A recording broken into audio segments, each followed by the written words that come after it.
नमस्कार किसान भाइयों, हमने अपनी पिछली वीडियो में बताया था कि सरसों के बुरे दिन भले ही समाप्त हो गए हो, लेकिन तेजी के लिए लंबा इंतजार करने की ज़रूरत है।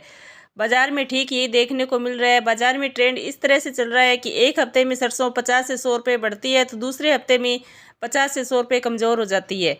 आपने देखा ही होगा कि जयपुर में सरसों के भाव पिछले हफ्ते 5,500 के आसपास चल रहे थे, जो कि अब 5,450 के आसपास ही चल रहे हैं। किसान भाइयों, लगातार आवक का दबाव सरसों के भाव को फिलहाल बढ़ने नहीं दे रहा है, जबकि निचले भाव पर स्टॉकिस्टों की खरीद सरसों के भाव को नीचे नहीं जाने दे रही है। सरसों की सरकारी खरीद चल तो रही है, लेकिन अभी तक इसकी गति धीमी है। यही कारण है कि अभी तक केवल 80,000 टन के करीब ही सरकारी खरीद हो पाई है।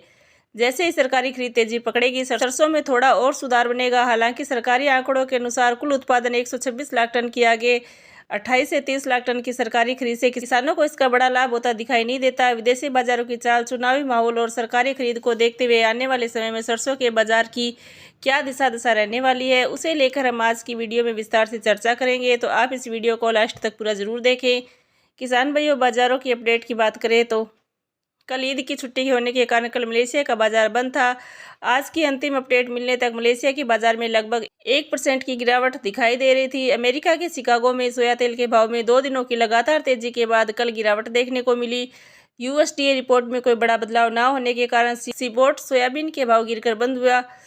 अगर पूरे दिन आज विदेशी बाजारों में गिरावट का दौर बना रहता है तो सरसों के भाव 25 रुपये तक नीचे जा सकते हैं। किसान भाइयों, जैसा कि हमने आपको बताया कि सरसों में बड़ी मंदी का दौर समाप्त हो गया है।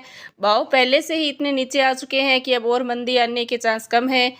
विदेशी बाजारों में अगर गिरावट बढ़ती है तो यहाँ से आगे भाव ज़्यादा से ज़्यादा 100 रुपये तक और टूट सकते हैं।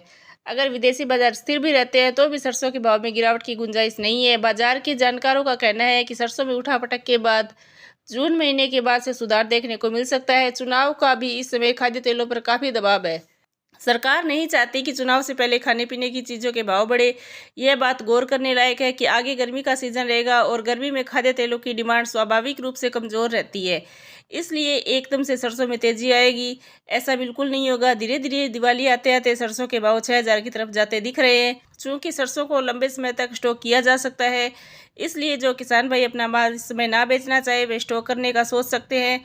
किसान भाइयों, हमारा कार्य बाजार की तेजी मंदी रिपोर्ट से आपको अवगत कराना है। बाकी आप अपना व्यापार अपने विवेक से करें। साथ ही साथ वीडियो को लाइक और चैनल को सब्सक्राइब भी जरूर करें। जय जवान जय किसान।